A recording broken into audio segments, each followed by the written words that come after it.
Greetings, ladies and gentlemen, and welcome to this latest edition of Tales from Outer Space. Hope you enjoy. Story number 1, The Hunt, Id. Written by Sviana Watson. We should give it back. We have enough other— No! Yuri cut them off. The gold is fine, but this thing is a real payday. You don't even know that. Rat flared their thrill, their claws ticking against each other's impatiently. Put it back, and let's get out of here. Curie growled and stood as tall as possible. Their thrill flared, and all 4 of their clawed arms raised as if to strike. This is my job! I call the stakes. Are you in or out? Red Sproul retracted, and they put their hands behind them in submission. You are correct. This is your job. I called the last one. Good. Now find out what you can about these creatures. They turned the device over in their hands, wondering at the odd markings on the small buttons. Curie was not foolish enough to push any of the buttons, as it could do anything, including blow up in their face. The 2 retraced the steps through the strange plants to their ship. This planet had strange tall plants with hard stems that grew to as much as 100 son or more, despite the gravity nearly twice of their homeworld. If not for their exosuits, they would not have been able to undertake this little job. It was worth it, though. The drones had picked up nearly 1,000 gurn of gold, maxing their ship out with takeoff from the steeper than average gravity well. They were nearly at their ship when they heard it. One of the creatures was making noises at them. They ducked behind one of the tall plants and hid. Rat, what have you learned? They are called humans. 1.5 to 2 sod tall.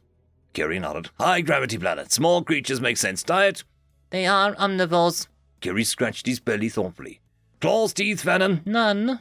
Rat turned the device to show Curie the picture of the humans. Excellent! Curie flapped his frill in mirth. Scavengers, no problem. We'll have fresh meat tonight. Top running speed? Their record speed is 11.2 son per tack. Ah, less than half our speed. And we can do that easily in the exosuits even here. Fire up the translator. Red assumed a posture of submission. Respectfully, we should give it back. It says here that humans are— Enough for you! Curie snatched the device, a claw drawing an orange gash across the back of Rhett's stand doing so. They turned on the translation and called out, Hey, human! If you don't turn back now, we'll turn you into dinner. The human called back, You untranslatable! I will untranslatable you up so bad that your own parental unit won't recognize you. Good! Curie called out, Dinner it is! We'll give you a head start. No sooner had Curie said it than a rock struck them on the head. Orange blood ran down their face. It's not bad enough you destroyed my grain crop field, but you took my distance control at distance too? Another rock whizzed past Curie's ear, and they grabbed Rhett. Let's return the ship and treat our wounds, then we'll kill the human and eat it. But, Curie, humans are— Stow it! The 2 ran at their top speed, losing the human in no time at all. They pulled up short, blowing and panting at their ship. Surrounding the ship were chains of ferrous alloy, held together by a locking of similar alloy. The chains had been placed such that there was no way to open the ship. Rat, cut the cursed chain! The cutter whirred to life, and the human emerged from the trees, still staying out of claw distance. Surprise, untranslatables! I followed your drones and locked my gold up tight. Now hand over the distance control at distance, and I will let you live. Curie crouched to charge and was struck in the shoulder with another sharp rock. Curses on the ancestors! Curie yelled. Run! Again the 2 of them quickly lost sight of the human and stopped to rest. Their breathing was ragged, and they both felt ill effects of overheating. We've lost the human now. Once we catch our breath, we'll cut the chains and leave, Curie said. I don't want to eat human meat that much. Probably tastes disgusting. Rhett said, It probably won't be that easy. Like I've been trying to tell you, humans are— Stow it, Curie growled. You're driving me crazy with this. It's like you've gone swaying over the humans all of a sudden. I haven't— Ow! Rhett recoiled from the rock that hit him in the back of the neck. I'm not done with you untranslatables, the human yelled. Again the 2 ran, racing deeper within the tall plants. While they could easily outrun the human, they couldn't go very far. At each time they ran, they overheated sooner. They dropped to all 6s, gasping for breath, trying to increase the cooling from the exosuits. It still wasn't enough, and Rhett was feeling especially ill. "Humans, Rhett said. "So, it can throw rocks." Curie managed to gasp out between deep, gulping breaths. "Let me get close and what?" the human asked. The two scrambled to their feet and ran off as quickly as they could, but they couldn't get out of sight of the human before they'd have to stop again. The human was still running, as if it was a casual walk.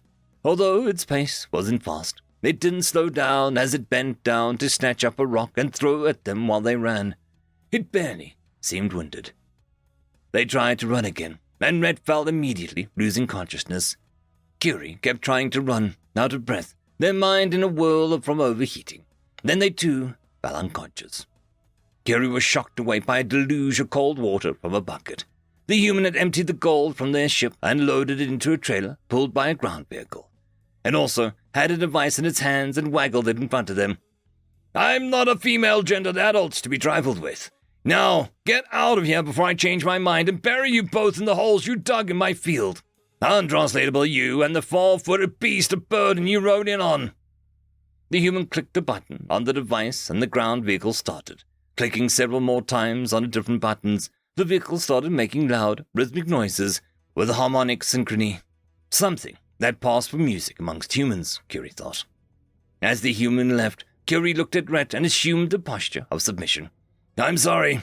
I let you down and let us be bested by a scavenger that throws rocks."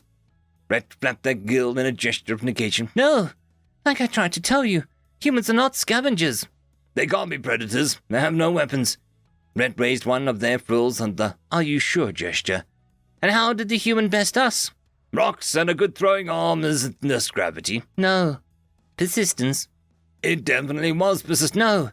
I'm trying to tell you, humans are persistence predators. That is their weapon." "What? What does that even mean?" "They evolved to run their prey to death." End of story. Story number 2. Deadly First Contact, written by Luke, was not here. Dear Diary, even saying their name strikes fear into the bravest of us. Why wouldn't it? Even us, the fools who dared fight the Queen. Hellworld, that's what Earth was supposed to be. Our divine punishment. A planet too unstable to have intelligent life. Yet they persisted. We captured one of those things. It looked far too similar to us. Hair only on its heads, our eyes reversed, a black pupil with a white around it, odd-colored skin, light brown. It was male, though, so it had to be weak. It looked childlike compared to us. We strapped him to a chair and filled him with enough drugs to knock out any beast. It did not matter. It woke up. Why did it have to wake up? The doctors and scientists looked at me in fear, but I urged them to continue. Why did I make them? We thought tying its hands and feet were enough. He faked weakness, not uttering a sound, baring his teeth in something called a smile. My sister-in-arms, she moved close to exterminate it, far too close. It bit her throat. Its teeth, unlike the other beasts here, are minuscule. It did not matter. She died, screaming. The smell of iron violently entered our noses, her screams ringing in our ears. It grabbed a tool and cut itself loose. I ran. Like a coward, I ran. I, the commander, ran. All did. All those who survived did. The brave, for the first time in my species' history, died. We are stronger, taller, faster, better. But Earth's suppressive gravity made us slow. The creature's savageness was unholy. Those who tried to fire our railguns didn't have enough time to get them to bear. He rushed forward like a wounded animal. The stench of blood and feces did not overpower him. The cries of pain did not deafen him. To my 5 sisters who fought that day, at least your deaths were quick. As he bit her, I saw the eyes of a demon. We saw one of them. The dropped leader, simply known as the Rue. We fought them for months. The more we learned, the more it made sense. His ancestors a few generations ago used things called nuclear bombs to efficiently end their world. A bomb that poisons the land it touches. What's left of it, his forefathers fled to their moon and survived in a city called Bukunawa. Like us, he was born poor. Like us, he fought against the powers that be.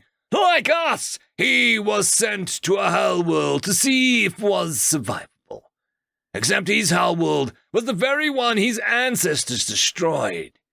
He and the prisoners who came to Earth known as the Dropped.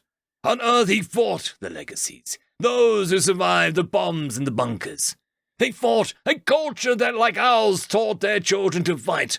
Like us, stronger, taller, faster, better. Yet he nearly won. Extinction is what the legacies faced, until we came.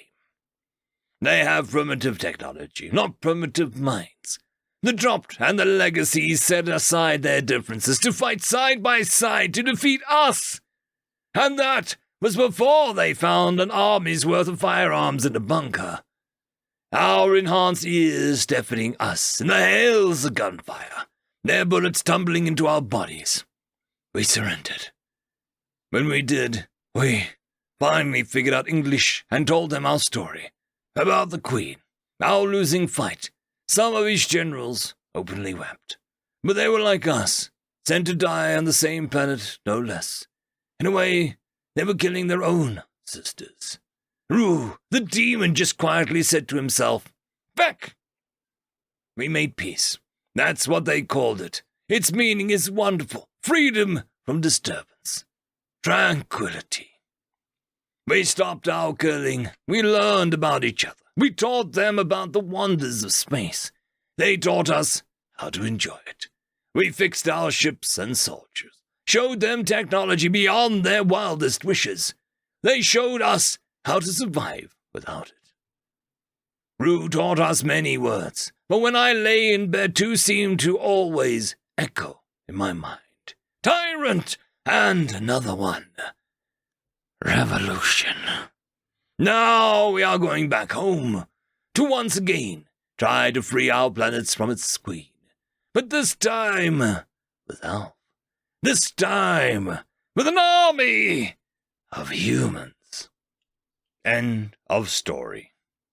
I would quickly like to thank the Tier 5 members, Marky, Cam Maxwell, Caspar Arnolds, Oakfield, Lord Azrakul, and It's Difficult to Pronounce. Thank you very much.